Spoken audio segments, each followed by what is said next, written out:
ডাকঘর নাটকটির রচয়িতার নাম কি? অপশানগুলি হলো জ্যোতিরিন্দ্র নন্দী, শরৎচন্দ্র, রবীন্দ্রনাথ ঠাকুর। সঠিক উত্তর রবীন্দ্রনাথ ঠাকুর।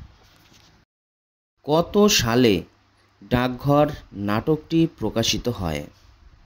অপশানগুলি হলো 1910, 1911, 1912। সঠিক উত্তর 1912। ডাকঘর নাটকটিকে গদ্য লিরিক কে বলেছেন? অপশানগুলি হলো তপব্রত ঘোষ, রবীন্দ্রনাথ ঠাকুর, প্রমথনাথ বিশি। সঠিক উত্তর রবীন্দ্রনাথ ঠাকুর।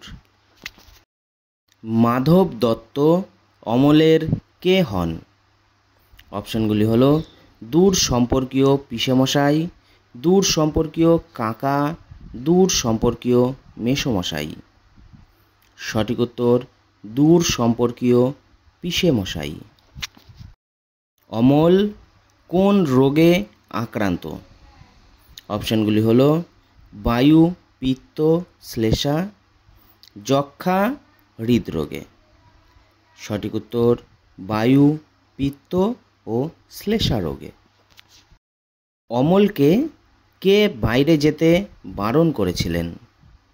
অপশানগুলি হলো মাধব দত্ত, কবিরাজ, প্রহরী। সঠিক উত্তর কবিরাজ। কে অমলের জন্য ফুল নিয়ে এসেছিল? অপশানগুলি হলো মাধব দত্ত, ফকির, সুধা। সঠিক উত্তর সুধা। অমলের পদবী কী ছিল?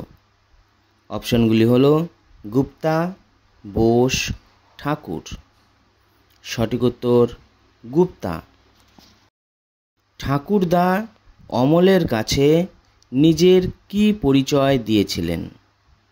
অপশানগুলি হলো মোড়ল, রাজা, ফকির। সঠিক উত্তর ফকির। অমলকে দেখে সুধার কি মনে হয়েছিল? অপশানগুলি হলো সন্ধ্যার মেঘ, সকালবেলার তারা, গোধূলির আলো। সঠিক উত্তর সকালবেলার তারা।